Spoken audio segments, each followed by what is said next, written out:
கெட்ட வார்த்தை பேசிய டொனால்டு டிரம்ப், பொறுமை இழந்து சூறாவளியாக சீறிய ஈரான், உங்கள் பிடிவாதத்தால் சாம்பலாக மாறுவீர்கள் என்று எச்சரிக்கை.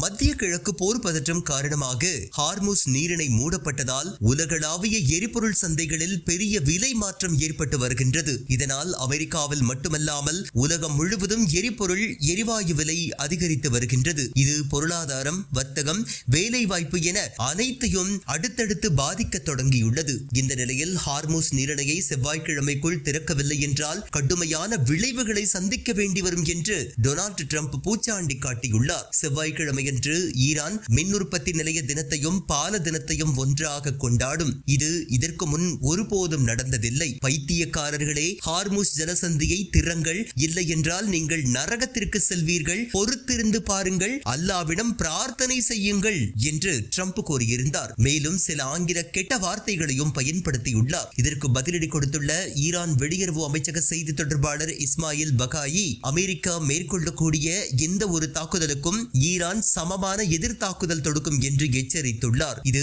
அமெரிக்கா இஸ்ரேல் மத்தியிலான தாக்குதல்களை மேலும் மோசமாக்கும் என்பதை உணர்த்துகின்றது. இதனிடையே ஈரானிய நாடாளுமன்ற சபாநாயகர் காலிபாஃப் டிரம்பின் பொறுப்பற்ற செயல்களால் பிராந்தியம் முழுவதும் எரிந்து சாம்பலாகும் என்று எச்சரித்துள்ளார். அவர் தனது எக்ஸ் தளத்தில் போட்ட பதிவில், உங்களின் பொறுப்பற்ற செயல்கள் அமெரிக்காவை ஒவ்வொரு குடும்பத்திற்கும் ஒரு நரக வேதனைக்குள் இழுத்துச் செல்கின்றன. நீங்கள் நெதன்யாகுவின் கட்டளைகளை பின்பற்றுவதில் பிடிவாதமாக இருப்பதால் நமது பிராந்தியம் முழுவதும் எரிந்து சாம்பலாகும் என்று கூறியுள்ளார்.